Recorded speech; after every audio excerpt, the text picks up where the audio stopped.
Mais voyons donc, c'est qui ça, l'antipode? On est vendredi 13 septembre, à l'ombre du plus grand empire mercantile de l'histoire de l'humanité, au pied de ce temple du capitalisme à outrance. Quelques créatures se rassemblent, s'activent, conspirent et conspuent. Parmi la dévastation, parmi les rebuts du consumérisme, l'un d'entre eux trouva un objet phallique. Il en approcha sa bouche et dit: Camarades de tout genre, bonsoir. Bienvenue à l'Antipode, le cinquième Cinémassu, avec mon magnifique co-hôte Maxime. Comment ça va ce soir? Ah, moi, ça va bien. Écoute, je te dirais que je suis plutôt en forme à soir. Écoute, j'ai eu une série de 3 jours où j'ai mal dormi cette semaine. Puis après ça, écoute, hier, j'ai dormi pendant 24 heures. Je me suis levé à matin, mais écoute, je suis. Ah, C'est cette ça. journée-là n'était pas nécessaire. Ouais, cette journée-là, ça a l'air que la vie a décidé que fallait pas que je la veille, fallait que je la dorme. Il y avait de quoi. Peut-être que je me serais fait frapper par un train. Tu sais, je veux On ne dire. sait pas. Tu sais, Rien n'y arrive pour rien. non, non, mais tout le monde pense là, que tu sais, c'est le vendredi 13, mais c'est peut-être le jeudi le 12. Hein. Good thinking. Non, non, mais tu sais, c'est parce que quand Non, t'es. mais tu sais, ils penseront jamais aller te chercher là, tu sais. Non, non, mais c'est parce que quand t'es un méchant sataniste comme nous autres, tu sais, tu te dis que c'est peut-être le chiffre des apôtres, là, tu sais, Jésus, 12. C'est peut-être celui-là qui nous porte malheur, nous autres, tu sais. Ouais, Tu mais sais, en rapport avec les apôtres aussi, le 13, c'est juste les apôtres plus Jésus. Il était ouais, 13 à la dernière ouais. Il scène, était puis là, Jésus 13 à est mort. ouais, il était 13, Pas puis le là, il 13. mangeait le vendredi, ouais. Ben, ça venait peut-être d'autre chose, là. C'était peut-être genre une affaire populaire, Eaton, qui a été repris, Ah, là. probablement, mais écoute, C'est l'explication qu'on m'en a donnée. écoute, c'est vendredi 13, là. C'est le temps de trouver des superstitions là où il n'y en a pas, OK? Fait que je me fais traiter de sataniste. Je suis ouvertement communiste, tu sais, l'opium du peuple, etc. Fait que moi, je dirais là, que jeudi le 12, là, c'est probablement une journée où, tu sais, si Dieu veut invoquer ses foudres sur moi, ça risque d'être cette journée-là, tu sais. Fait que C'est drôle vendredi. parce que. Je continue. Non, mais vas-y, non, mais c'est ça en gros. Fait que ça veut dire vendredi 13, là, je pense que j'ai le droit d'élaborer une théorie superstitieuse. Pourquoi j'ai dormi tout le jeudi le 12. C'est drôle parce qu'on était schedulé pour passer aux divergences matinales sur notre chaîne amie, les Manigances, puis on a comme tout cancellé pour des raisons discrètes en même temps. Fait que c'était drôle. Exactement. Il n'y a rien Exactement. qui arrive pour rien. Ah, je te dis, gars, on est tous des sales communistes. Je te dis, la vie nous a tassés. Parce que si on avait été tous au même endroit, jeudi le 12, la foudre aurait frappé cette journée-là. Ouais, c'est ça. Je te dis, c'est Dieu qui est Ça aurait intervenu. frappé à la maison de Kevin, ça peut pas arriver, ça. Non, exactement. Non, c'est ça, c'est Kevin qui a intercédé. C'est Kevin qui. C'est là qu'on voit que l'influence de Kevin est encore plus grande que celle de Yahvé. C'est parfait, ça. Moi, Bonsoir, Nico écoute, Tremblay. Team Si Kevin. jamais, si jamais tu gagnes le million un vendredi 13, ben, ça fait que tu es superstitieux puis tu as $1 million. Exactement. Ça passe mieux. Tout passe mieux avec $1 million. Ouais, mais Paraît-il. ça peut être dangereux du monde superstitieux avec bien de l'argent aussi. Quoique en 2024, 1 million, c'est plus tant que ça, bien de l'argent. Salut à Headquake aussi. Salut aux autres qui se cachent dans la pénombre. On vous apprécie tous. Oui, bien le bonsoir tout le monde, les lurkers, les chatters. Nico Tremblay, j'aime ta réponse. La mienne, celle de Gab. Ça doit être moi. C'est moi le Ouais, répondeur. ouais. Je fais des phrases. C'est toi le populaire, moi je suis le chien. Moi, c'est celui qui fait saigner le monde du nez. Je ne l'aurais pas dit, mais écoute. Ah ben, écoute, c'est moi qui le dis, je l'assume totalement. Fait que, écoute, à soir, on s'enligne pour de la transphobie à côté. Hein. C'est dans l'air du temps, on va dire ça comme ça. Hein. Malheureusement, il y a des choses qu'on aimerait mieux qui soient dans l'air du temps, comme tu sais, la rationalité, le progrès. Me semble que dans l'amuse-gueule, il n'y a pas aucune transphobie. Ah, dans la musique, écoute, fait que tout le monde, on vous annonce ce soir qu'on a de la transphobie pour toute la soirée, à l'exception du premier 18 minutes de vidéo. Finalement, 19 ça va heures. être le fun pareil. Hein. Ouais. Mais tu sais, Il y a pas, après ma barre, il n'y a peut-être pas l'air d'avoir de fil conducteur vraiment entre les trois vidéos qu'on a décidé de ouais, présenter, mais on va en faire un parce que c'est ça qu'on fait. mais exactement. Mais écoute, c'est important de faire des liens, je te dirais. Moi, quand j'avais été à l'université, écoute, je sais pas si c'est parce que, tu sais, c'était des cours de bac, évidemment. Mais à un moment donné, on était une couple de gars de philo à s'être ramassés dans un cours de c'était, dimension philosophique et sociale de la connaissance historique. En tout cas, c'était un cours d'histoire, tu sais, dans le sens que, tu sais, le code du cours, c'était HST, tu sais, c'était un prof d'histoire. On est rentré là-dedans. Puis, Bonsoir Malvinia, bonsoir Woodbreakers, bon eh bien, matin. bien, bonsoir, oui, bonsoir Malvina, bonsoir Woodbreaker, et on a du monde à soir, ça va être nice. Puis, ben, c'est ça, petite Nos anecdote. habitués sont là. Exactement. Il manque juste chronique. Il en manque une coupe d'autres, je pense, mais en tout cas. Mais bref, tout ça pour dire que, petite anecdote de même au passage, c'est ça, on se ramasse dans ce cours-là, puis des fois, tu sais, on arrivait, nous autres, on essayait de faire des liens, tu sais, puis des discussions. Tu sais, je veux dire, on reproduisait un peu ce qu'on faisait dans nos cours, faut dire. Là. Mais écoute, tout le monde était là, il faut s'en tenir au texte, il faut s'en tenir au texte, il faut s'en tenir au texte. On a le goût de dire, mais pourquoi tu m'as demandé un résumé si tu veux que je m'en tienne au texte? C'était tellement du recrachage de texte, là. C'est sûr que tu sais, c'était au niveau du bac. Là, tu sais, c'est pas comme quelqu'un qui. C'est sûr que quelqu'un qui était au doctorat et qui fait des recherches, c'est pas pareil. Là, mais c'était la différence était frappante. Là, tu sais, il y a beaucoup de disciplines de nos jours. Parce que tu sais, faire des liens, c'est pas. Tu sais, tu sais, c'est pas ce qui est valorisé. Tu sais, aujourd'hui, tu sais, je veux dire, le monde étudie le truc en silo, ils font le truc en silo. Je lisais encore un article aujourd'hui qui parlait que, tu sais, dans les services sociaux, le monde agisse en silo. Ça commence pas dans les Ben, ça, services sociaux. c'est un effet de la bureaucratie, ça aussi. Bah oui, clairement. Puis, Oh, pour ce qui est de l'éducation, ben, l'éducation avancée, ça fait quand même un bout que ça fonctionne comme ça aussi. Ben, ça doit dépendre des domaines, là, mais ouais, non, non, c'est ça. Tu sais, c'est variable. Là, tu sais, je me doute bien que, tu sais, je dis juste que, tu sais, ça m'est arrivé de tomber dans des milieux où, comme, wow, OK, not the same bracket I'm used to. Là, tu sais, c'est comme, bon, ben, tu nous dis ce qui est écrit dans le livre, puis c'est à quel point t'es bon pour nous faire comprendre que t'as compris ce qu'il y a dans le livre. Ouais, mais si je fais pas des liens avec rien d'autre, comment je te montre que j'ai compris? C'est à toucher, tu sais. Mais bref. Tout ça pour dire que c'est ça, il n'y a pas l'air d'avoir de rapport entre nos trois vidéos d'asseoir, mais... mais avec notre pouvoir de pattern recognition, on en a trouvé un. Ah ouais, Il n'y a rien qui arrive pour rien. Moi, j'ai trouvé cette vidéo-là matin, puis j'ai décidé de le passer avec les deux autres. Il doit y avoir un rapport. euh, C'est à nous de le trouver. On va c'est faire une- des petits complotistes, des petits décodeurs de nous-mêmes. euh, Ah ouais, Nico Tremblay, les CIUS, là, c'est des silos administratifs. Écoute, non seulement c'est des silos administratifs, mon médecin de famille a décrit ça comme la maison des fous, mais je te dirais que les fous veulent probablement pas être associés à ça. Fait que je te dirais que c'est la maison des cons. Euh, Les cons, ben, on leur demande pas leur avis. Exactement, parce qu'ils sont cons. Sincèrement, là, je commence à recenser les mots, je vais dire péjoratifs, tu sais, qui réfèrent pas à des, tu sais, des diagnostics, puis ça. Puis à date, les deux qui sont en tête de ma liste, c'est con puis demeurer.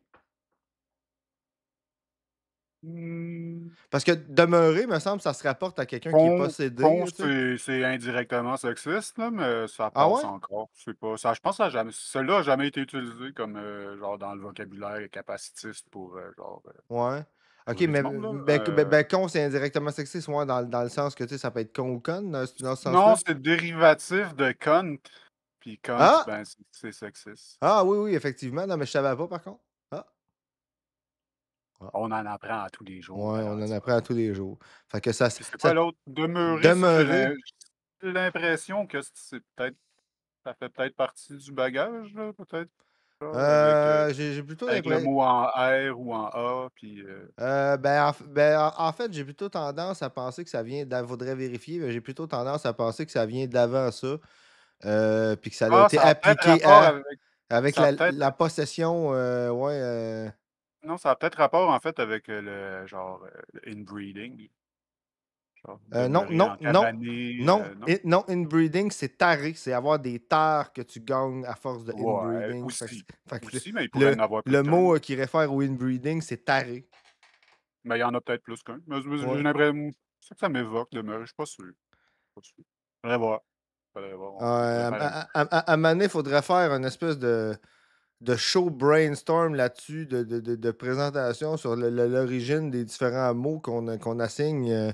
de manière péjorative. Parce que sincèrement, je pense qu'on a besoin de trouver des mots qui disent que les gens sont, je vais dire, à défaut d'un meilleur terme, stupides, en ayant des mots qui ne réfèrent pas soit à des diagnostics, soit à des, tu sais, ou comme tu dis, des dérivatifs comme ça de cunt, là, tu sais, comme avec con, ou, tu sais, etc., etc. Ouais, ou tu sais, sans laisser planer l'idée Exact. d'une intelligence linéaire, Ouais, c'est ça, sur exactement. un Mais seul axe, mais là. mais il y a quelque chose comme avoir des valeurs de merde, tu sais, être, je vais dire, je Ah, sais, bon point, Woodbreaker. Bon point. C'est peut-être quelque chose. Parce que ça pourrait pas venir des sanatoriums où les fous résidaient, tu veux dire de quoi ça? Tu parles de quoi? De demeurer ou... demeurer. Ouais, ouais, Ah, où peut-être. les fous demeuraient. Ah, ouais, peut-être, peut-être, peut-être. Ouais. Ça se peut bien. Faudrait faire un deep dive Ah ouais, là-dessus. faudrait vraiment faire un deep dive sur tous ces mots-là parce ironiquement, on a vraiment besoin d'en trouver un comme avoir des valeurs de merde, tu sais, pour décrire ce que tu as toi-même, Gab, déjà mentionné, tu sais, à quelqu'un qui disait que le racisme, c'était une maladie mentale, tu sais, puis tu y avais répondu que tu avais fouillé dans le DSM puis tu n'avais pas trouvé le mal qui rendait raciste. Fait que, tu sais, quelque chose comme ça, là, tu sais, Ouais. faut avoir un mot pour vouloir dire, tu sais, comme avoir des valeurs de merde, je sais pas, tu sais. Moi, je me garde stupide, en tout cas, jusqu'au dernier Ouais. retranchement, parce que j'ai tout le temps associé stupide à une espèce de volonté d'être stupide, de Ouais, ouais. volonté de ne pas vouloir apprendre. C'est vrai que stupide, c'est quand même. Mettons, entre stupide, idiot puis imbécile, c'est quand même le meilleur des trois. Est-ce que je cherche parce que les deux autres ont déjà été des diagnostics? Stupide, je suis pas sûr. Ouais, ben moi, on m'avait dit le contraire, mais ça, celui-là, je le garde jusqu'à la fin, là, Je, sinon... je- Mais ça, on peut être je te con- créatif, là. Moi, Ouais, c'est en site couch poker, ça marche bien, là. Ça ouais, marche bien avec les bandes de ouais, droite. j'avoue que Coach Fucker, ça marche bien. Écoute, je peux te confirmer que idiot puis imbécile, ça a déjà été utilisé comme diagnostic. Là. Ma mère a été éducatrice pendant des années, puis elle a déjà eu ça dans des dossiers imbéciles puis idiots, là, genre dans les années 80, 70. Là. Définitivement, définitivement, idiot, ça c'est clair. Puis imbécile, probablement aussi. Mais Euh, plus en anglais, c'est un anglicisme, imbécile. Ou c'est un francicisme en anglais, je pense. Hey, j'aime ça, Twitch qui me demande la permission parce que tu vois-tu, dans le contexte, là, c'est correct. Ah, on va le laisser passer, ouais, Ouais, c'est dans ça, le on va le contexte. laisser passer parce que c'est Nico Tremblay qui nous fait un historique du terme, là, c'est correct, c'est ça qu'on veut présentement. Là. C'est académique. Exactement. Mais non, mais j'aime bien le système de genre Oui, pré-modération, là. ouais. Ça marche bien. Historiquement, l'expression demeurer a été utilisée pour désigner quelqu'un qui est resté en arrière ou qui n'a pas évolué comme les autres. OK? Fait que, tu sais, l'idée de retard mental. OK? Fait que vraiment, OK, ça, c'est vraiment péjoratif. Bonsoir, Sika. Euh, ouais, c'est ça. OK. Fait que la question de retard mental, OK, ça, c'est vraiment insultant. Là, c'est vraiment, OK. Le terme a ensuite pris une connotation péjorative pour désigner quelqu'un perçu comme étant intellectuellement limité ou retardé. OK. Ouais, c'est ça, tu sais, écoute, je prends juste, là, tu sais, je prends juste, moi, mettons, en tant qu'autiste, là, l'idée des autistes comme retardés mentalement, là, de l'autisme, entre guillemets, comme un retard mental, là, ça vient du saucé des saucés Bernard Rimland, là, fait que c'est pas, c'est vraiment, il y a vraiment de quoi d'insultant là-dedans, là, c'est vraiment OK, fait que, tu sais, si tu... ça vient d'où, ça, Nico Tremblay? Selon Ortolang, pour demeurer, 4 1919, par passé substantifié, demeurer, être humain qui en est resté à un stade inférieur du développement mental. Ouh, ouf, j'aime bien ça. J'aimais mieux ma réponse. Mais merci, merci Nico Tremblay, Woodbreaker, pour les. Ouais. Bon, Et ben, voilà. il semblerait que Voilà. demeurer, il n'est pas écœurant.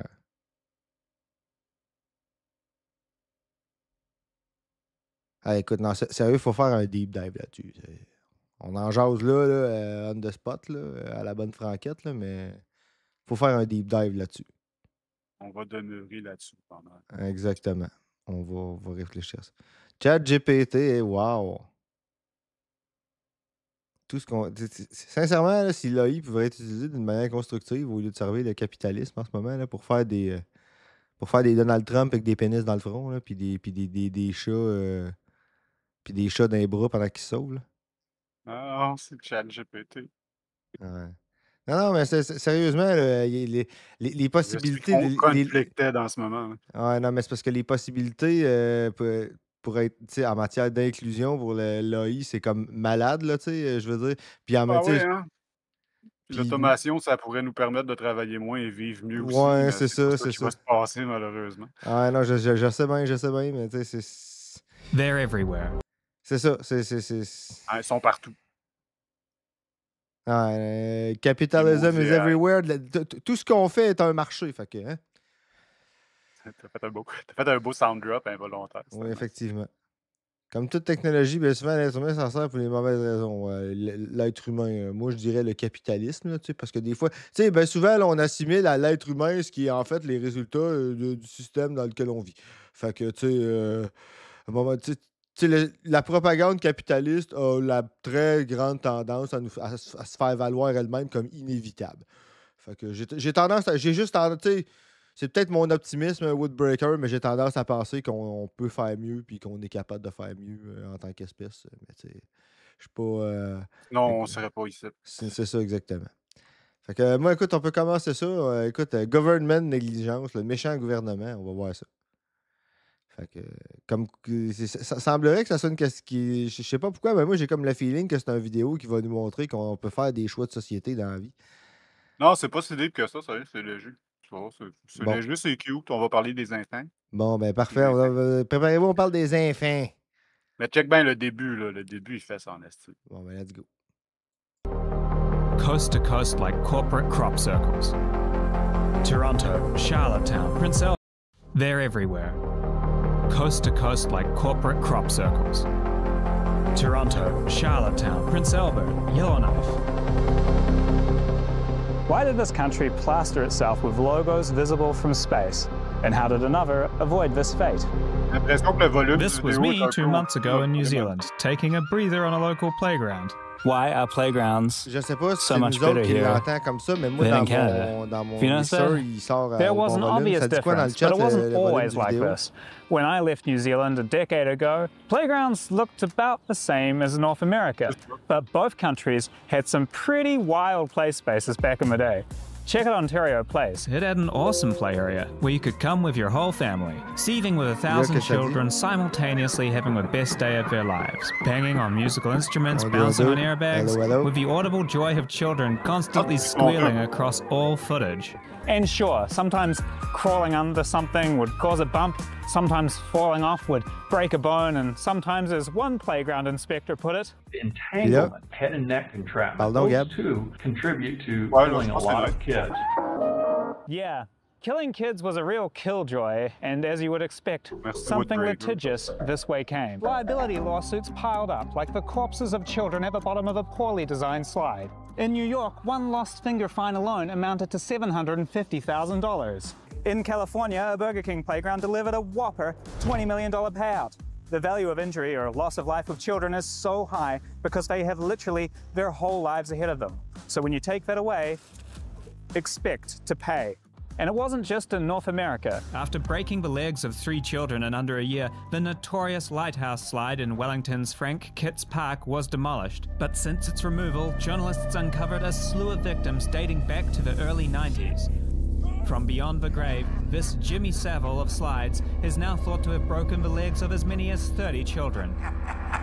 A safety tsunami swept the world. Merry-go-rounds, murdered, seesaws, slashed, flying foxes. Fuck off. It was for great replay cement. Weird pun. Concrete, wood chips, and sand became thicker and thicker rubber mats. Bolted together, wood beams became modular square platforms. Crazy metal climbing structures were replaced by standard length monkey bars. Slick metal slides became injection molded primary colored plastic. It was the era of posts and platform, the kid set playground. Cities had settled on legally defensible strategies that worked. There's always a chance we're going to get sued. We need to be able to show that we've been reasonable and prudent. Defending against a lawsuit meant showing that you followed best practice and that you weren't negligent. The first part of the play was simple: safety in numbers. It was hard to sue a city for a playground feature that existed in 1,000 other cities. We're certainly not doing anything weird here. Playgrounds became a commodity where you converted cash into a collection of pieces that click together like Lego. This let you buy safety out of the box. By using common manufactured components, you'd get an automatic consensus standard. But the initial equipment was only part of the picture. Playgrounds break, and when they do, they often become extremely dangerous. The equipment manufacturers were happy to help here too, sponsoring safety inspection organizations to not just sign off on new builds using their equipment, but also to inspect them regularly and ensure that bulbs didn't experience no nut Novembers. They created consensus standards for the industry for padding, heights, and materials. This squeezed play spaces into a safe samishness. Standing out in a playground sense had become cause for concern. Playground safety had morphed into playing it safe. So there you go. It's safety, right? A bunch of corporations captured the regulators to sell kits at playgrounds. No, I mean a bit, but no, it's something else. But before something else, here's something else. A word from our sponsor, me. I started a business, FediHost. After doing a video on the Fediverse a while back, after we did it, to get federated today. Now where were we? Oh yeah, the sad safety dark ages and a regulatory consensus captured by corporations. So for a long time, people... À date, ça va bien, là, on peut pas s'ostiner avec la safety des enfants. Là, ouais, non, c'est ça. Je me doute que font mal. Je me doute que ça vient dark. Ouais, il va y avoir une petite subversion de nos attentes par rapport à ça. Mais toi, as-tu déjà vu ça, les playgrounds en forme de logo de Canadian Tire qui peuvent être vus de l'espace, là? Non. Parce que moi, j'avais pas vu ça encore, là. Genre, ça me décalisse. Ouais. C'est pas aux States, là. Je sais pas, il y en a peut-être des équivalents aux States, là. Je sais pas s'il y a des McDonald's visibles de l'espace ou whatever, là, mais en tout cas. Bon vendredi, Pieuvre Mercier. Bonsoir. Ah non, écoute, écoute, capitalism is everywhere. People have been questioning the safety goal, but more in the kids these days, something, they're all pussies sense. But chalk one up to Grandpa, he had a point. Kind of. There was a growing realization that risk in play is fine, or even good. It was the unknown hazards that were the problem. During the safety era, where playgrounds were pilfered of all adrenaline, skate parks, often right beside them, were taking off. Literally. A whole generation of kick-flipping kids were cracking bones and skinning knees. At a good skate park, you can see where the consensus started to shift on risk. This looks like you could be hurt, and you absolutely can. But if you actually look closely at the design, the amount of risk is carefully constrained. You can't actually fall a long distance, and it's surrounded by cars, but planters and slopes are set up to catch a loose skateboard so skaters don't run off into traffic chasing it. I'm sure that there have been many chipped teeth and bruises here, but tellingly, when a skater died last year, it was down the road, not here. This is actually a low hazard zone. No drunk drivers, no hidden surprises. This is where thousands of local kids learn how to handle risk, face their fears, grow their confidence, and have a lot of fun. Back in the playground, the case for safe wasn't getting any better. Despite enormous enlanements, children were still getting hurt because kids seek risk. Climbing on top of structures they weren't supposed to be on, sliding on top of the enclosed slide, and even worse, thrill-seeking kids ended up in places they were never meant to be. It's one of those they're gonna do it anyway situations. It was better to have them in the risky backyard than the risky woods. As academia, parents, and pediatric associations started to push back on safe play, New Zealand was well positioned for the reversal. This little country invented and commercialized bungee jumping, jet boating, canyon swings, and zorbing. It benefits from the backing of a no-fault compensation system. In short, lawsuits for personal injury aren't a thing there. Consequently, New Zealand had always retained a stock of risky playgrounds for the refined rascal through all of this, and was rearing to restart the edgy engines, just, you know, to feel something. New Zealand was also not exclusively attached to the American playground ecosystem. It was getting its gear and standards from Europe as well, and Europe never fell to the lows of North America. Because these kits were being imported, companies started to mod them and even make stuff themselves. Liberating laws and inherent isolation created a sort of Galapagos effect. A risky renaissance took hold. In Hobsonville, a giant bird slide crapped kids onto their coccyx so hard that they headed to the hospital. But because locals loved their slide, New Zealand laws gave them a chance to fix it, and it was back in action after some minor modifications. Another slide in Henderson designed to, quote, bounce kids against the sides needed to be reworked after attracting too many dads. A series of competitive swinging teenagers set new records for what to do all weekend in Napier, and in Wellington, they just said fuck it and built a tower for kids to jump into the harbour, as long as they didn't do a belly flop. The largest destination playground in the Southern Hemisphere was constructed in Christchurch. Suck it, Argentina. And Hayman Park Playground was just recently finished in Manukau, 3 stories high with dual flying foxes, merry-go-rounds, and the seesaw is back too, on the 3rd level of a playground. New regulations in neighbouring Australia asked playground builders to consider the benefits of risk. New Zealand artist Mike Hewson delivered a series of risky playgrounds in Sydney and Melbourne, which look dangerous but are deceptively safe. The stone pavers, they're actually made of rubber. The wheels on the rocks, cosmetic. It's all welded together. The playground in Melbourne's South Bank was part of a $44 million program to improve public space. And this is the reality. Although safety got us here, it's costs that are keeping us. Awesome, safe, custom playgrounds with all the bells and whistles are not only possible in North America, they exist. New playgrounds in my neighborhood, like this one, are notably better than what they replaced. But how? How did they get around those lawsuits? Well, remember, in court, playground owners just needed to show that they had been reasonable and prudent. In North America, the consensus standard was changing because just like New Zealand, what is reasonable had become more risky. The Canadian Pediatric Society and Canadian Public Health Association both stated that acceptable risk should be a part of play. So a defense lawyer now has this in their arsenal when taken to court. But the biggest factor is the money. If you're willing to spend money, you can make a playground that is awesome and safe enough to avoid lawsuits. This is the Gathering Place in Tulsa. It is amazing. 66 acres of towers, slides, and activities. But here's the thing. It was a gift to the city from local billionaires. It is the largest public park ever built with private funds, amounting to $465 million. Landscape architects have threaded the safety needle by hiring in-house playground inspectors, knowing the safety standards, pushing the change, and designing things from the start to pass a third-party safety sign-off. It's a process, but the industry worldwide has found an escape from boring playgrounds. It just costs more. Canada is not building these Canadian-type playgrounds for safety. It's building them because of a deep level of cheapness. The KidSet playground is as cheap as a playground can be. Off-the-shelf, mass-manufactured components ready to be assembled. Écoute, j'avais, tu sais, là, quoi, peut-être une quinzaine d'années, c'était 75 milliards, fait que c'est rendu peut-être quoi, faudrait aller checker sur Internet, mais c'est probablement, ça se trouve probablement très très vite, hein. Check bien ça, budget annuel. Budget annuel de... Gouvernement du Québec. 2024-2025, 157,6 milliards de dollars. Fait que milliard, là, 1 milliard, c'est 1000 millions. Là. Fait que même pas le 157e.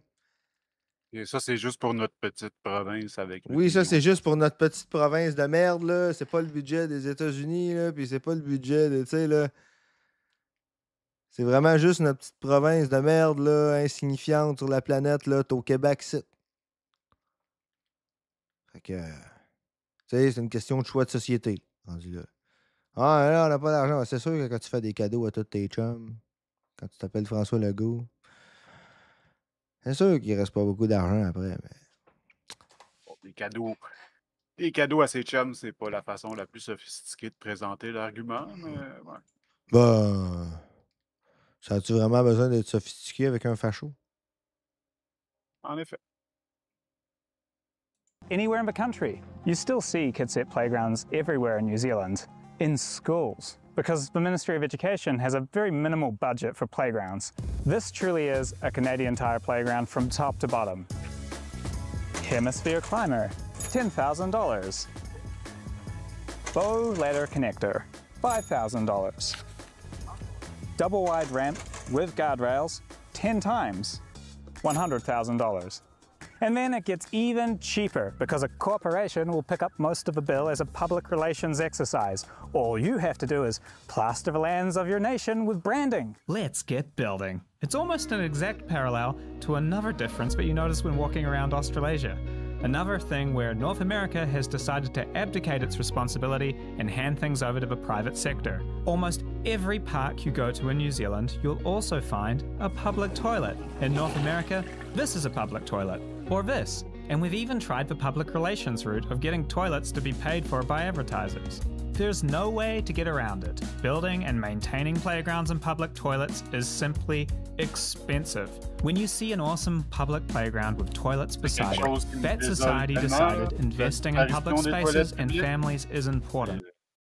Ben oui, Ça, c'est puis ça, les bibliothèques, puis tu sais, le peu de place qui reste, de service qui reste, que c'est gratuit, là, tu sais. Ben oui, puis je veux dire, tu sais, ça sert comme de raison pour exclure les itinérants de la place sociale, là, tu sais. Je veux dire, Ouais, en fait. tous les endroits privés où il y a des toilettes, ils permettront pas aux itinérants de s'en servir, ils vont les chasser, d'une manière quelconque, soit en exigeant que tu achètes quelque chose, soit whatever, là. Fait que non, c'est vraiment. Je sais pas comment appeler ça autrement que de la gentrification sociale, là. C'est de la merde, là. Ouais. Le contrôle des corps Oui. et de ses fonctions par le fascisme. Ah, mais J'ai parlé de ça. je pense à certains commerces au centre-ville ici, j'aurais le goût d'aller le tirer du caca, là. C'est ça. Puis là, Mais on vous encourage pas à faire ça. décrire. On vous encourage pas à faire ça, mais on vous encourage fortement à verbaliser que vous avez le goût, parce que bien souvent, c'est ça qui permet de ne pas le faire. Hein? C'est bien de verbaliser et de s'exprimer. Fait que on le fait pas, on vous encourage pas à le faire, mais on dit qu'on a le goût. T'sais. On aurait le goût de lui lancer du caca. C'est sain de se le dire. C'est sain d'imaginer ça. Moi, je pense que. Je pense que c'est vraiment ça. Il va commencer à décrire les parcs un peu plus comme une third place que comme juste une place pour se parer les kids. Là. Ça aussi. Oui. Parce que c'est ça que je voulais dire tantôt, mais que je l'ai perdu. Genre, quand tu parlais de c'est des choix de société, mais ça va plus profond que ça. Là, c'est genre, est-ce que d'avoir ce genre d'espace-là, c'est une valeur genre en soi? Est-ce que tu vois ça comme un bien? Comment t'envisages ces espaces-là? Comment t'envisages les parcs? Parce que c'est vrai que ce qu'il décrivait, là, des parcs tous pareils, genre, ça a beau être safe, mais genre, c'est plate, ça n'a pas d'identité, ça n'a pas de culture, c'est tout pareil. Là, c'est juste une place, c'est juste un espace pour domper les kids, et juste les kids, parce qu'il y a juste les kids qui ont le droit d'être genre dehors sans payer d'argent. Là, tu sais. Oui, puis tu sais, je veux dire, écoute, moi, dans ma ville, là, les parcs, là, que ce soit les cours d'école qui deviennent des parcs en dehors des heures d'école ou les parcs à proprement parler, si tu es là, je pense, après 10 heures, il y a un truc qui s'appelle l'Action Parc qui va venir te parler, puis que si tu restes là, il va appeler la police. Parce que tu n'as pas le droit de flâner dans un parc après 10 heures. Moi, des bails-là, comme ça, il y en a pas mal. Ouais, Je me suis souvent, dans le bout que je vivais pas mal dehors, je me suis pas mal trouvé contrevenant aux lois, aux bails-là pour l'heure d'être dans un parc, puis toutes ces affaires-là. Là. Ouais, mais tu sais, ça dépend de la municipalité, bien souvent, mais tu sais, c'est dire comment est-ce que c'est manger de merde, là. C'est comme, Chris Dude, c'est quoi, là? Faut que tout le monde reste chez eux, Oui, non, mais il faut que tu ailles dans un espace payant. C'est ça. Dans un commerce, dans un bar, dans un espace oui. culturel payant. Ben oui, c'est pas rendu extrême partout, hein. On te chasse des endroits gratis pour que tu ailles dans des endroits payants. Mais ce que tu évoquais tantôt aussi, là, pour chasser les homeless aussi, ça, c'est comme. C'est un petit peu sous-jacent dans toutes les bails-là. Mais là. Genre, ou en tout cas, il faudrait surtout pas que ça l'aide les homeless parce que ça va les encourager à venir ici. Ben ouais. Not in my backyard. Non, ouais, ça c'est tellement not in my backyard. Hey, justement, lundi, je vais avoir quelque chose là-dessus. Je vais avoir quelque chose pour toi. Écoute, c'est très charmant. Dans la catégorie not in my backyard, là. Je vous l'annonce que c'est ça. Ça dans le pacing. On met ça dans le pacing. When you're sheltering your daughter with a towel while she pisses in a bush beside a Canadian Tire playground, that's Canada. It didn't used to be like this, and it doesn't have to stay this way. There is now a once-in-a-generation opportunity to fix this. The shift from safety unleashed something special. Bespoke landscape architects did this BMX pump track in Auckland, so they happily play in the risky water of the new era. But recently they've been taking a different type of risk, one that didn't really cost much more than this generic set of playground assets. The Warrior Mountain play space relates to a specific story that tells a love story between the three mountains. They've done a series of playgrounds that all tap into local history and culture. The designs are all specifically relating to the community. Developed with local indigenous groups and artists.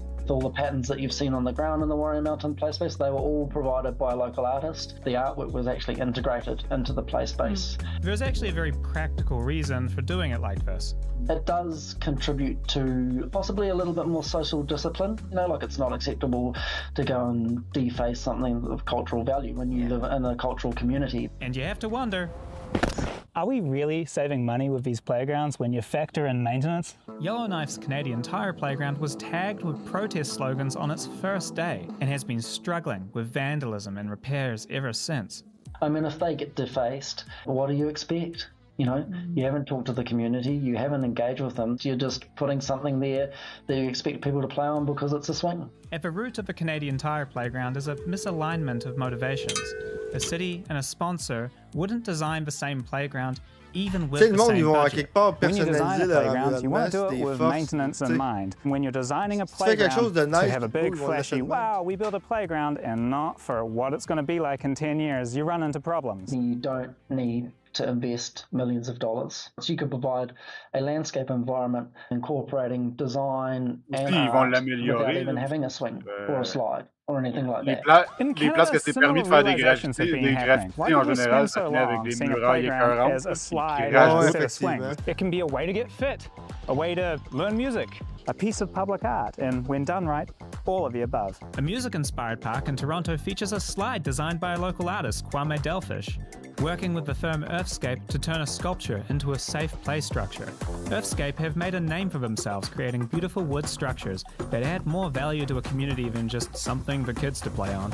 But even traditional kit set manufacturers have a role in the Renaissance, building hardy components like outdoor musical instruments. In Myers Park in Auckland, where I first became intrigued by all this, snails and birds and other creations dot the landscape, playful chutes and pipes to experiment with physics. I realized that none of this stuff was dangerous or super expensive. It was just fun and creative and beautiful. And the first steps in making this caliber of playground a national standard exists right here in Canada. To Vancouver! This giant spinning chandelier sits under a bridge downtown. It's a $4.8 million piece of public art, paid for because the developers of a neighboring building had to make a community amenity contribution to public art funding.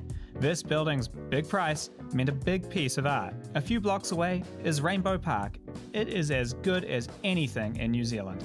Is it a park? Is it a playground? Is it architecture? Is it art? Who knows? But the kids love it. Rainbow Park was funded by community amenity contributions, largely from some towers nearby built by Canadian oligarchs.